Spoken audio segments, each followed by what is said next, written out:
भागवत की चर्चा सब जगह होती है। आज कलिकाल में जितनी भागवत हो रही है, शायद इसके पूर्व के कालों में इतनी नहीं होती रही होगी। भागवत अब हम सब लोगों से बहुत सुपरिचित हो गया है। भागवत शब्द सुनाई नहीं दिया कि सबके मन में यह बात आ जाती है कि ये 7 दिवसीय अनुष्ठान सप्ताह बैठा हुआ है। सप्ताह भागवत का आयोजन अमुक के घर में हो रहा है और लोगों के मन में ऐसी श्रद्धा जागृत हो जाती है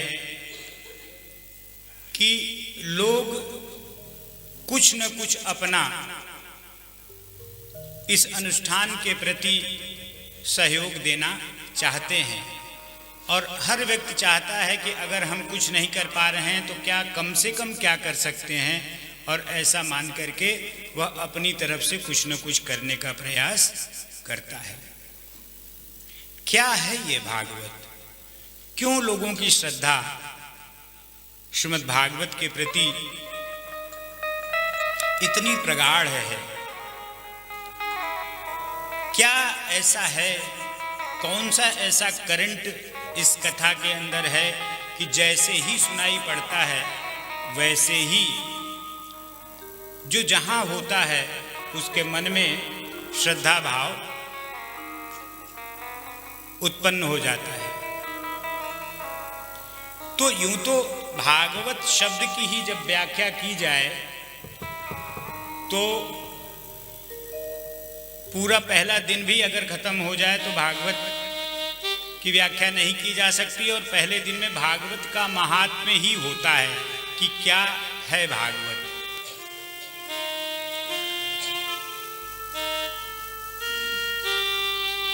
अब देखिए, भागवत चार अक्षर हैं। भा का मतलब होता है भगवान और ग का मतलब होता है, संस्कृत जिन लोगों ने पढ़ा होगा, गमिष्यति, ग माने गमन करना, जाना है, ले जाना। तो भगवान तक ले जाना। भागवत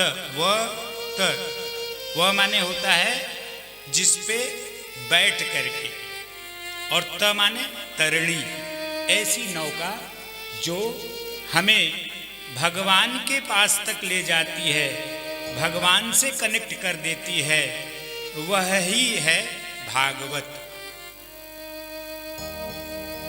और भागवत का मतलब भगवतः इति भागवतम, माने भगवान स्वयं ही भागवत के स्वरूप में हैं।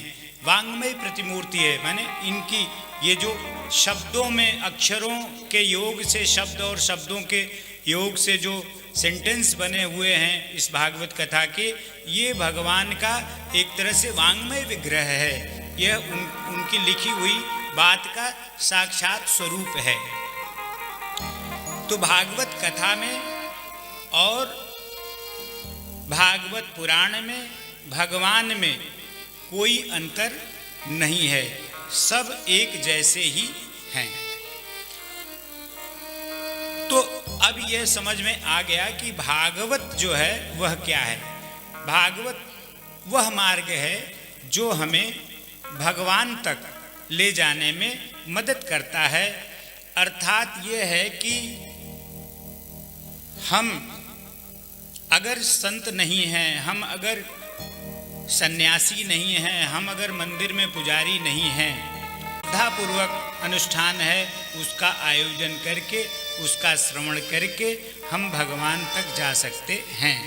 भगवान तक ले जाने के मार्ग को ही हम भागवत कहते हैं। अब कहते हैं भागवत है, तो ये भागवत किसने रची? और जिसने रची सबसे पहले उसको प्रणाम कर लेते हैं। तो कहते हैं सच्चिदानंद रूपाय विश्वोत्पत्त्यादि हेतवे तापत्रय विनाशाय श्री कृष्णाय वयम नमः। इसके जो मूल रचयिता हैं वो भगवान श्री कृष्ण हैं। भगवान नारायण हैं श्रीमद् भागवत महापुराण के मूल रचयिता। तो कहते हैं कि भाई ठीक है, भगवान ने रचना किया है तो हम जो है उनको नमस्कार क्यों करें, अगर हम ना नमस्कार करें तो मेरा मन।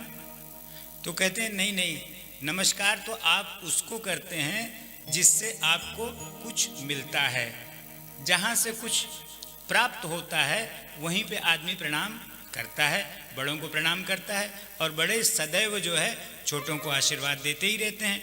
तो भगवान हम में सब में सबसे बड़े हैं। तो भगवान हमको आशीर्वाद देते हैं। क्या क्या आशीर्वाद देते हैं? तो कहते हैं तापत्रय विनाशाय।